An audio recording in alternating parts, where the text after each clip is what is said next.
সংসার সংসার কইরা ববে গো করলা না বন্দিগি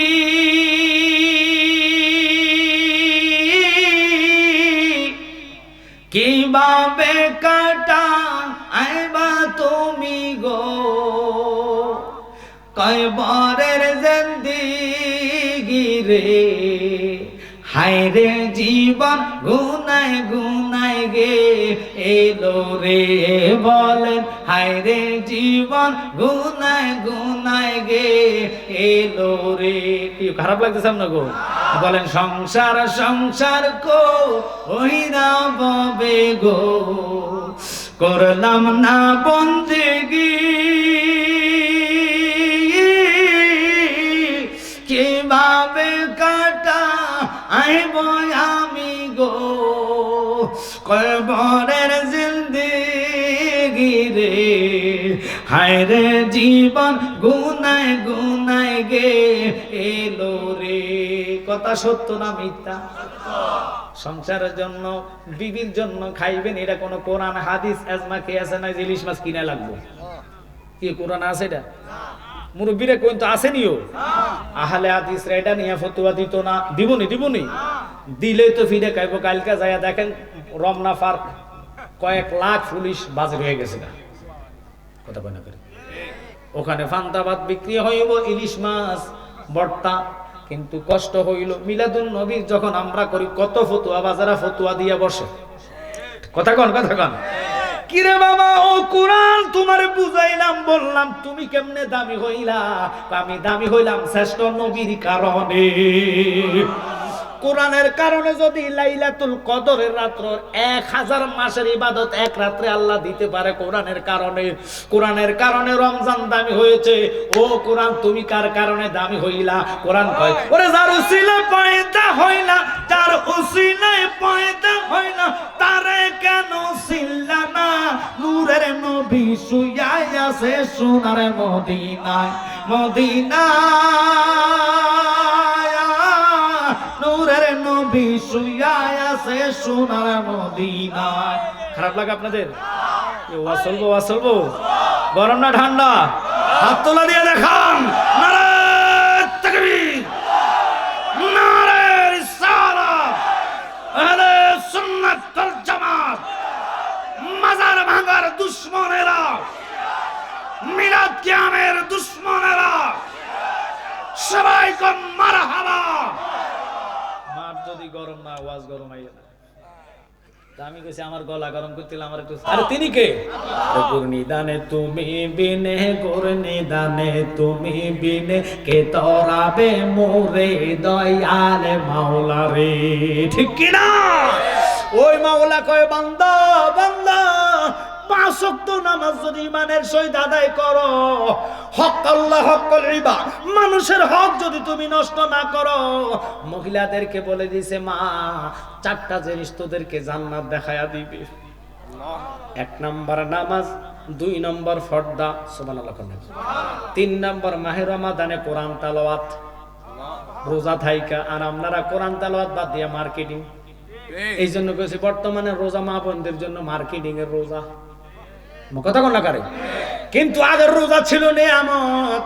ও আমার বাবারা, এবার আল্লাহ কয় বান্দা ইমানের সহিত নামাজ আদায় কর, তাকওয়াবান ব্যক্তিও মানুষ ঠকাইও না, মানুষের জুলুম কইরো না, তোমার জবানের দ্বারা তুমি গুনাহ কইরো না, জবানের দ্বারা কারো ঘরে কষ্ট দিও না।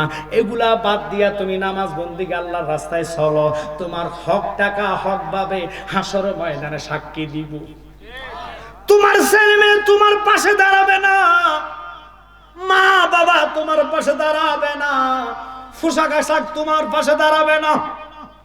হালাল টাকা দিয়া যদি মসজিদ বানাও, মাদ্রাসা করো, আল্লাহর রাস্তায় দান করো, মাহফিলের মজলিস সাজাও রে বাবা, ওই টাকাগুলা মিজানের পাল্লায় দাঁড়িয়ে যাবে। মিজানের পাল্লাটা বড়াবহ। মিজানের পাল্লা যাওয়ার আগে ফুলবে ফুলসেরা 30,000 বছরের রাস্তা। একসাথে চিল্লে এখন আল্লাহু আকবার। সোজা 10,000 বছর দাঁড়ানো, 10,000 বছর দাঁড়ানো, নিচের দিকে 10,000, এই হলো 30,000 বছর রাস্তা। চুলের চাইতে চিকন, হীরার চেয়েও উদার। এই ফুলসেরাতের নিচে 7টা জাহান্নামের আগুন দাও দাও দাও দাও করে জ্বলবে বাবা। জাহান্নামী অততে হয়ে যাবে, কিন্তু ঈমান আর আমল লইয়া যদি আপনি কবরে যান, হাসরে দাঁড়ান, আমার নবী কই ফুলসেরাত তোর জন্য নয়, ফুলসেরাত তোর জন্য নয়। তুই ফুলসেরাতের ফুলের মধ্যে দাঁড়ানোর আগে ওই নামাজ, ওই দান খয়রাত, ওই ইবাদত, তোর সব ইবাদত ঈমানের কারণে তোর পায়ের নিচে নৌকার মতন, তোর লিফটের মতন। এক বাচ্চারা দেখবেন ঢাকা শহর পায়ের মধ্যে চাক্কাওয়ালা জুতা লাগা, এগুলা লাগায় রং দেয়, টাকের আগে চলে যায়। আর কথা বল না কা, আবার টাকের নিচে দিয়েও যায়। এমন ভাবে খেলাধুলা গুলা নেটে দেখা যায়। ওই চাক্কার মতন নামাজ বন্দেগি গুলা, ইবাদত গুলা তোমার মিজানের পাল্লায় নয়, ফুলসেরাতে তোমার পায়ে আল্লাহ লাগাইয়া দিব। চোখের পাত্তি মারার আগে ঈমানের কারণে নবী কয় তুমি মিজানের পাল্লায় চলে যাবা। মিজানের পাল্লায় তোর ভয় নাই, ঈমান থাকলে আমি নবী দাঁড়ায়া থাকবো।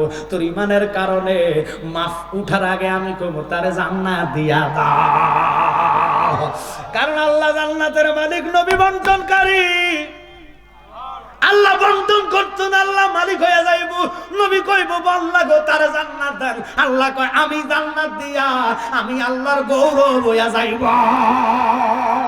ওই নবীর মিলাদ কি আমরা চাই কি চাই না? হাত তোলা দিয়া দেখুন, নারে তাকবীর, হে নারায়ে রিসালাত, হে আহলে সুন্নাত ওয়াল জামাত, সবাই একসাথে কোন মারহাবা। তাহলে দেরি কেন রে বাবা? আজকে ওয়াজটা হবে এটাই, বুঝে নিবেন, নবীর ইজ্জতের সম্মানে আঘাত করবেন না। আপনাদেরকে অনেকে ফতুয়া দিয়া কয় ডাইরেক্ট নবী আমার মতন মানুষ কয়নি। এখন আপনি তাগরে কইবেন তোমার মতন যদি নবী মানুষ হয়, তোমার শুধু জালালি কইছে একটা পরীক্ষা দিব। কি পরীক্ষা? সকালবেলা নয়, রাত্রে ঘুমানোর টাইমে বললোকে ঘুমাইলে বিছানার মধ্যে তুই ইচ্ছা করে মুততে দিস, বুকু গোয়াল লাগো ফাঁটার মতো এত গন্ধ গো। আমার নবী ফসরাব করে চোখে বাজানো,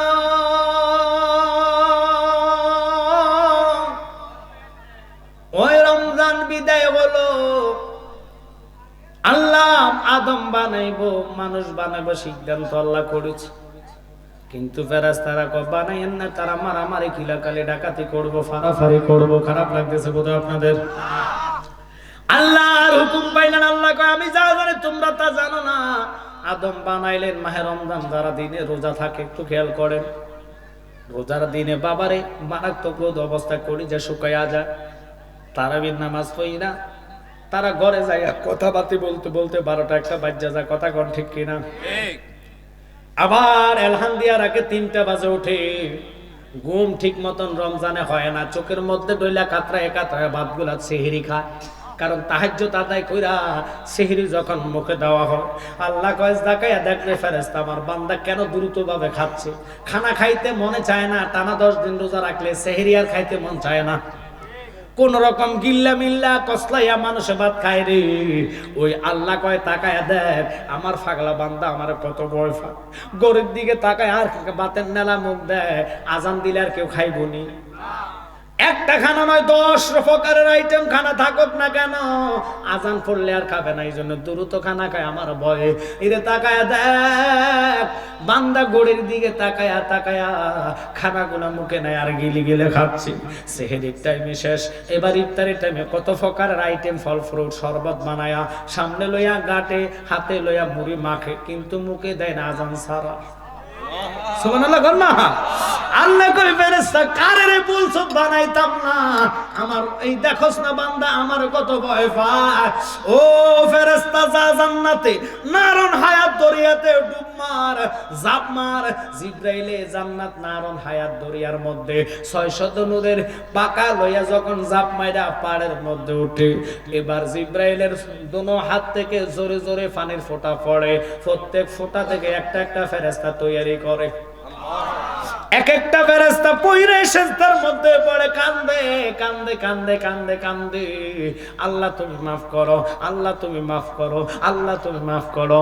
আল্লাহ কয় মাত্র তোরে বানাইলাম, কি তুই মাফ চাস? কয় আল্লাহ আমার জন্য না, যেই বান্দা তোমার তাহাজ্জুদের নামাজ পড়ে সেহরি খায়া আবার 5 ওয়াক্ত নামাজ পড়বে, মুখের রোজা, হাতের রোজা, চোখের রোজা, ফায়ার রোজা, পঞ্চ ইন্দ্রিয়র রোজা রাখা সিয়াম সাধনা কইরা যেই বান্দা ঈদের নামাজে যাইব, তার জীবনের গুনাহ যতক্ষণ তুমি খোদা মাফ না দিবা, আমি ফেরেশতা জমিন থেকে মাথা উড়াইতাম না।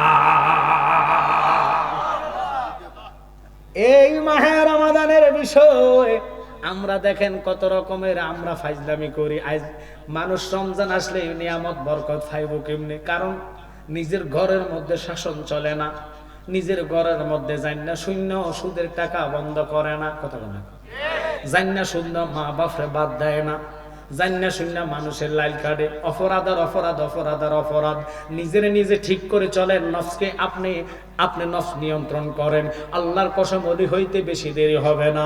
কিন্তু লাভ হবে কি? জালালি কেন আর বড় হুজুর নামাজ পড়াইলো, রহমত বরকত আপনি পাবেন না যদি ঠিক না হন। কিছু খাসালতের মানুষ আছে, ওয়াজ দেখছেন এখন ভালো চলতেছে, এরপরও কালকা করবো কিন্তু ওয়াজ দিছে এত কষ্ট কইরা, কথা বল না। অথচ বাবারে এই মাহে রমাদান আমাদের থেকে বিদায় হয়েছে, আল্লাহর কাছে কেঁদেছেন, আবার আর একটা রমজান আসবে, এই সুযোগ আপনারা পাবেন না। আমি আয়াত নিছি, আল্লাহ রসুলের ইজ্জত সম্মান সবার উপর উঠেছে, আমাদের জন্য রমজান দিয়েছে। রমজানের মধ্যে 5 ওয়াক্ত নামাজ, রমজানের বাইরে 5 ওয়াক্ত নামাজ, কিন্তু বাজেট হয়েছে 50 ওয়াক্ত নামাজ, আমরা পড়ি 5 ওয়াক্ত। আল্লাহ কয় আমি কিফটা না, আমি দিতেও জানি নিতেও জানি। তিনি কে? আরে তিনি কে? গুরনিদানে তুমি বিনে, গুরনিদানে তুমি বিনে, কে তরাবে মোরে দয়ালে মাওলা রে, ঠিক কি না? ওই মাওলা কয় বান্দা বান্দা 5 ওয়াক্ত নামাজ যদি ইমানের সহিত আদায় করো, হক আল্লাহ হকল রিবা, মানুষের হক যদি তুমি নষ্ট না করো। মহিলাদেরকে বলে দিয়েছে মা